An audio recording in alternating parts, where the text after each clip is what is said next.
Mi nombre es Carmen Restrepo y durante 15 años he mantenido uno de los secretos más extraños del mundo académico. Mientras el mundo científico me conoce como la doctora C.R. Mendoza, autora de más de 200 artículos revisados por pares y pionera en biotecnología molecular, decidí regresar a la universidad usando mi nombre de soltera para completar una segunda carrera en psicología clínica. La decisión no fue caprichosa. Después de años dedicados exclusivamente a la investigación de laboratorio, quería entender mejor el aspecto humano de la ciencia. La psicología clínica me atraía como una forma de aplicar mis conocimientos en neurobiología molecular a terapias reales que pudieran ayudar a personas con trastornos neurológicos. ¿Por qué no simplemente tomas algunos cursos de educación continua?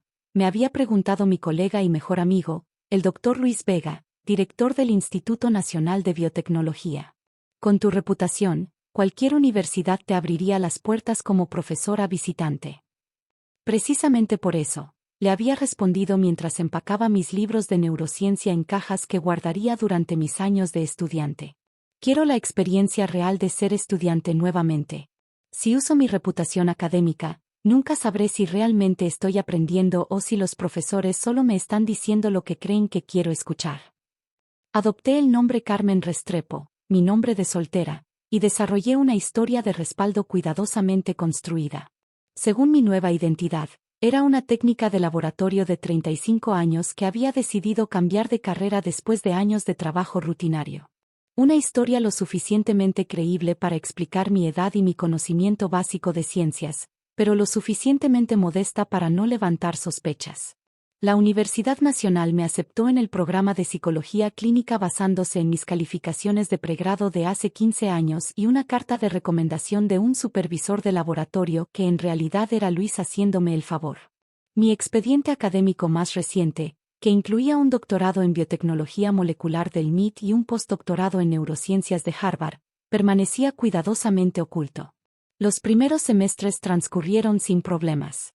Disfrutaba genuinamente ser estudiante nuevamente, tomar notas, participar en discusiones grupales y redescubrir la emoción de aprender algo completamente nuevo. Mis compañeros de clase, en su mayoría de 20 y tantos años, me habían aceptado como la estudiante madura del grupo, siempre dispuesta a ayudar con las tareas más difíciles. Carmen, tienes una manera muy interesante de explicar los conceptos de neurobiología, me comentó Sofía, una de mis compañeras, después de una sesión de estudio grupal. A veces hablas como si realmente hubieras visto estas cosas en persona. Sonreí cuidadosamente. He trabajado en laboratorios durante muchos años. Se aprende mucho solo observando. Era en el cuarto semestre cuando conocí al Dr. Patricio Hernández, profesor titular de neuropsicología clínica y jefe del departamento. Desde el primer día de clases, algo en su actitud me puso en alerta. Era el tipo de académico que había conocido demasiado a menudo en conferencias, arrogante, territorial y completamente convencido de su propia importancia. Este curso será uno de los más desafiantes de su carrera, anunció durante su primera clase, paseándose frente al pizarrón como un general inspeccionando tropas. La neuropsicología clínica no es para mentes débiles o personas que buscan una carrera fácil. Su mirada se detuvo en mí por un momento más de lo necesario. Algunos de ustedes probablemente pensaron que por ser mayores tienen alguna ventaja. Permítanme aclarar que la experiencia laboral básica no sustituye el rigor académico. Durante las primeras semanas, mantuve mi perfil bajo habitual. Participaba lo suficiente para no parecer desinteresada, pero no tanto como para destacar. Sin embargo, era imposible ocultar completamente mi comprensión profunda de los temas que estábamos estudiando.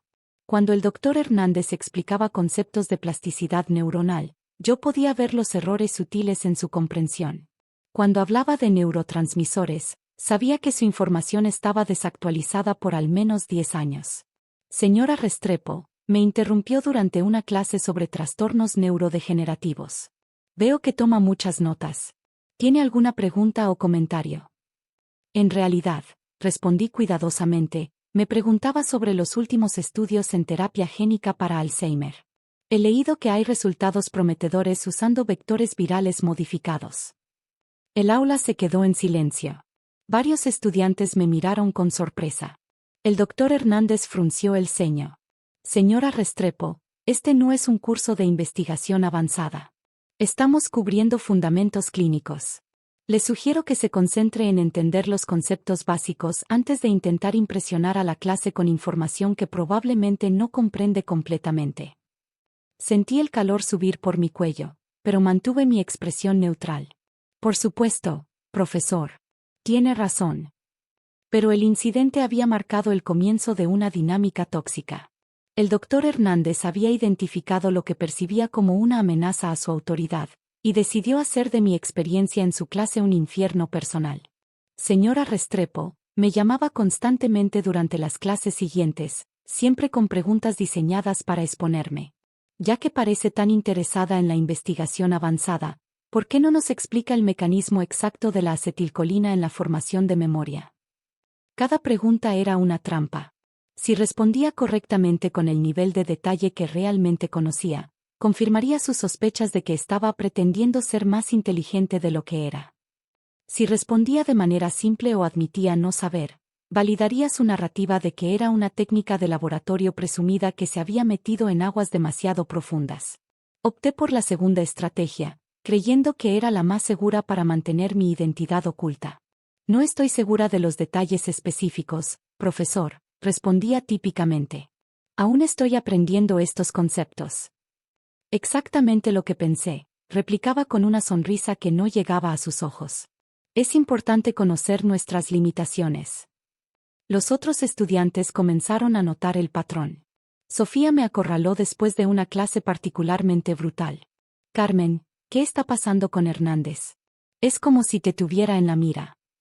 Algunos profesores simplemente no les gustan los estudiantes no tradicionales, respondí, tratando de sonar más tranquila de lo que me sentía. Pero la situación empeoraba cada semana. El doctor Hernández había convertido el humillarme en una especie de deporte. Durante las clases, hacía comentarios despectivos sobre estudiantes mayores que creen que la experiencia laboral sustituye la educación real. En las tareas escritas, me calificaba más duramente que a otros estudiantes, añadiendo comentarios sarcásticos en los márgenes. El punto de quiebre llegó durante la quinta semana del semestre. Estábamos discutiendo un artículo reciente sobre terapias innovadoras para trastornos del espectro autista. Era un área donde mi investigación había hecho contribuciones significativas, y me resultaba casi físicamente doloroso escuchar al doctor Hernández malinterpretar conceptos fundamentales. Como pueden ver, estaba diciendo, señalando un diagrama en el pizarrón, estos investigadores afirman haber desarrollado un protocolo de terapia génica, pero claramente no entienden las limitaciones básicas de la barrera hematoencefálica. No pude contenerme más. Levanté mi mano. Sí, señora Restrepo, su tono ya cargado de irritación anticipada. Profesor, creo que podría haber un malentendido. El estudio no intenta cruzar la barrera hematoencefálica tradicionalmente. Utiliza liposomas P agilados con péptidos de targeting específicos que se unen a receptores de transferrina. Es una técnica bastante establecida para delivery cerebral dirigido. El silencio que siguió fue absoluto. Todos los estudiantes se giraron para mirarme. El doctor Hernández se quedó petrificado frente al pizarrón, su marcador aún suspendido en el aire. Disculpe, dijo lentamente. Me di cuenta de mi error inmediatamente. Había respondido con el nivel de detalle técnico que usaría con colegas en una conferencia internacional, no como una estudiante de pregrado en psicología clínica. Yo leí sobre esa técnica en línea, balbuceé, tratando de retroceder. Pero era demasiado tarde. El doctor Hernández había visto la grieta en mi fachada. Señora Restrepo, dijo, su voz adquiriendo un tono peligroso. Me parece fascinante que una técnica de laboratorio tenga conocimientos tan específicos sobre técnicas de investigación avanzada que ni siquiera yo uso en mi propio laboratorio. Se acercó a mi pupitre, sus ojos brillando con lo que parecía ser una mezcla de sospecha y malicia. Dígame, ¿dónde exactamente trabajó antes de venir aquí? ¿Y en qué tipo de trabajo rutinario de laboratorio se aprenden términos como liposomas P agilados? Mi corazón se aceleró. Había trabajado demasiado duro para mantener mi identidad secreta como para que todo se desmoronara por un momento de frustración académica. Trabajé en varios laboratorios universitarios, respondí evasivamente. Se aprende mucho solo escuchando a los investigadores. Ya veo, murmuró, pero era claro que no me creía. Bien, ya que parece tener tanto conocimiento avanzado, quizás pueda iluminarnos sobre algo más. ¿Qué opina del trabajo reciente de la doctora C.R. Mendoza sobre vectores virales modificados para terapia génica neurológica? Mi estómago se hundió. Estaba preguntando sobre mi propio trabajo, usando mi nombre científico. Era imposible que fuera coincidencia. No estoy familiarizada con ese trabajo específico, mentí. El doctor Hernández sonrió, y no era una sonrisa amable. ¿No? Qué interesante. Porque ese trabajo es exactamente lo que usted describió hace 5 minutos. La doctora Mendoza es pionera en el uso de liposomas P gilados para delivery cerebral dirigido. Casi como si usted hubiera leído su trabajo directamente. Se giró hacia la clase. ¿Saben qué, clase? Creo que sería instructivo que investigáramos un poco sobre el trabajo de la doctora Mendoza. Es uno de los nombres más importantes en biotecnología molecular, aunque alguien que solo archiva papeles, probablemente no habría escuchado de ella. Varios estudiantes ya estaban sacando sus teléfonos. En la era de la información instantánea, sabía que tenía minutos, tal vez menos, antes de que mi identidad fuera completamente expuesta. De hecho, continuó el doctor Hernández, claramente disfrutando lo que percibía como su momento de triunfo, me pregunto si Nuestra Señora Restrepo no estará inventando su experiencia laboral. Porque alguien como usted jamás publicará un artículo científico serio. Esa fue la gota que derramó el vaso. Después de semanas de humillación, después de morderme la lengua mientras él maltrataba tanto a mí como a la ciencia que amaba, algo dentro de mí se rompió. Quizás tenga razón, respondí humildemente, pero mi voz tenía una calidad diferente. Más firme. Más segura. Por supuesto que tengo razón, se jactó. He estado en el mundo académico durante 20 años. Puedo identificar a los pretenciosos desde kilómetros de distancia. En ese momento, escuché a Sofía hacer un ruido extraño desde el fondo del aula. Había estado googleando en su teléfono, y su expresión había cambiado de curiosidad a shock absoluto. Profesora, su voz sonaba extraña, casi irreverente. ¿Qué pasa, Sofía?, preguntó el doctor Hernández, irritado por la interrupción. Sofía se puso de pie lentamente, su teléfono temblando en sus manos. Profesor, usted le está gritando al autor del estudio que nos enseña cada semana. El aula se quedó completamente silenciosa. El doctor Hernández parpadeó, confundido. ¿De qué estás hablando? Sofía giró su teléfono hacia la clase, mostrando la pantalla. Era mi página de perfil en el sitio web del Instituto Nacional de Biotecnología, con mi foto y una lista de mis publicaciones. Doctora Carmen Restrepo Mendoza, leyó Sofía con voz temblorosa. Directora de Investigación en Neurobiología Molecular, Instituto Nacional de Biotecnología. Autora de 247 artículos revisados por pares, incluyendo el estudio seminal sobre liposomas P gilados que acabamos de discutir. Otros estudiantes comenzaron a buscar frenéticamente en sus propios teléfonos. Los murmullos llenaron el aula. «Dios mío», gritó otro estudiante. Ella escribió la mitad de los artículos en nuestra lista de lectura. «Es la doctora Mendoza», exclamó otro. «La científica más citada en neurobiología molecular de América Latina». El doctor Hernández se había quedado petrificado, su rostro pasando por varios tonos de blanco. Lentamente, se giró para mirarme, sus ojos llenándose de horror y comprensión. «Usted es», comenzó, pero no podía terminar la frase. Me puse de pie lentamente, toda pretensión de ser una estudiante tímida desapareciendo. 15 años de autoridad académica y confianza profesional regresaron a mi postura en segundos. «Soy la doctora Carmen Restrepo Mendoza», confirmé con voz clara y firme.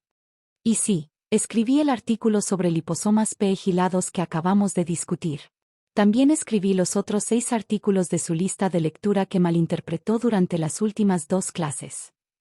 El silencio era tan completo que se podía escuchar el zumbido de las luces fluorescentes. «¿Por qué?», susurró el doctor Hernández. «¿Por qué está aquí?». «Porque quería aprender psicología clínica sin que mi reputación influyera en la experiencia», expliqué. «Quería ser tratada como cualquier otro estudiante para poder realmente aprender». Hice una pausa, mirándolo directamente a los ojos. aunque debo admitir que no esperaba ser tratada con tanto desprecio y condescendencia. Los estudiantes estaban completamente absortos, mirando alternadamente entre el doctor Hernández y yo como si estuvieran presenciando un accidente de auto en cámara lenta. Yo no sabía, balbuceó el doctor Hernández. No, estuve de acuerdo. No sabía. Pero esa es exactamente la cuestión, ¿no es así? Juzgó mis capacidades basándose en sus prejuicios sobre mi edad, mi género y mi historia laboral percibida, sin tomar la molestia de evaluar realmente mi comprensión del material. Me dirigí hacia la parte frontal del aula, y automáticamente, todos los estudiantes se giraron para seguir mi movimiento. La dinámica del poder en la habitación había cambiado completamente. Durante las últimas 5 semanas, continué, mi voz adquiriendo el tono que usaba cuando daba conferencias magistrales, he observado varios errores significativos en el material presentado. Errores que no corregí porque estaba tratando de mantener mi identidad oculta. Tomé el marcador de las manos inmóviles del doctor Hernández y me dirigí al pizarrón. Por ejemplo, su explicación de la plasticidad sináptica está desactualizada por aproximadamente una década. Los mecanismos que describió han sido refinados significativamente por investigación reciente. Comencé a escribir y dibujar diagramas en el pizarrón, mi mano moviéndose con la seguridad de alguien que había explicado estos conceptos miles de veces. Además, su comprensión de los vectores virales para terapia génica muestra una confusión fundamental entre vectores retrovirales y lentivirales, que tienen aplicaciones y limitaciones completamente diferentes. Los estudiantes estaban tomando notas frenéticamente, completamente cautivados. El doctor Hernández permanecía inmóvil, observando cómo su clase era efectivamente tomada por alguien que claramente tenía una comprensión más profunda del material. Doctora Mendoza, preguntó tímidamente uno de los estudiantes. ¿Podría explicar cómo su investigación se relaciona con las aplicaciones clínicas que estamos estudiando? Sonreí, sintiendo por primera vez en semanas la alegría genuina de enseñar. Por supuesto. De hecho, esa es exactamente la razón por la que estoy aquí estudiando psicología clínica. Pasé los siguientes 30 minutos explicando cómo mi investigación en biotecnología molecular podría aplicarse a terapias para trastornos neurológicos, cómo la psicología clínica podría informar mejores diseños de estudios, y cómo la colaboración interdisciplinaria era el futuro de la medicina personalizada. Cuando terminé, el aula explotó en aplausos. Los estudiantes me rodearon con preguntas, completamente emocionados por haber tenido una clase con alguien cuyo trabajo habían estado estudiando toda su carrera. El doctor Hernández se acercó lentamente cuando los estudiantes finalmente comenzaron a dispersarse. Doctora Mendoza, comenzó, su voz apenas audible. Yo, debo disculparme. Mi comportamiento ha sido completamente inaceptable. Lo miré por un largo momento, considerando mi respuesta. Doctor Hernández, dije finalmente, su comportamiento hacia mí fue problemático, pero es síntoma de un problema mucho mayor. La forma en que trata a los estudiantes que percibe como menores o diferentes revela mucho sobre su carácter como educador. Hice una pausa, asegurándome de que entendiera completamente lo que estaba a punto de decir.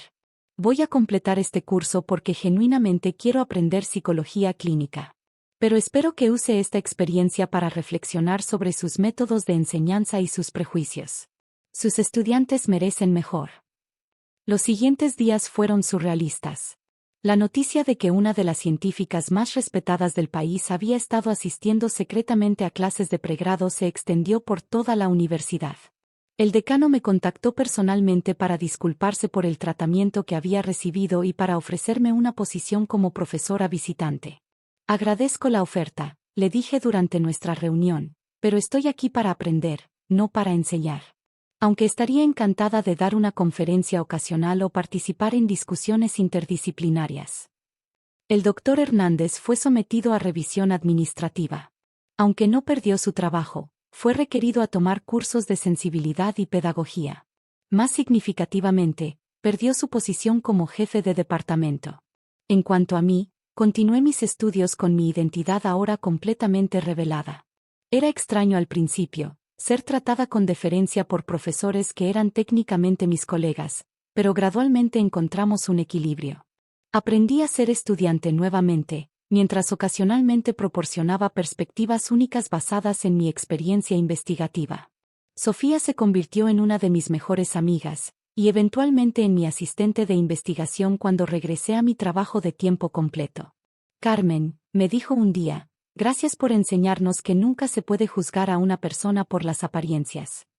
3 años después, completé mi segunda carrera magna cum laude.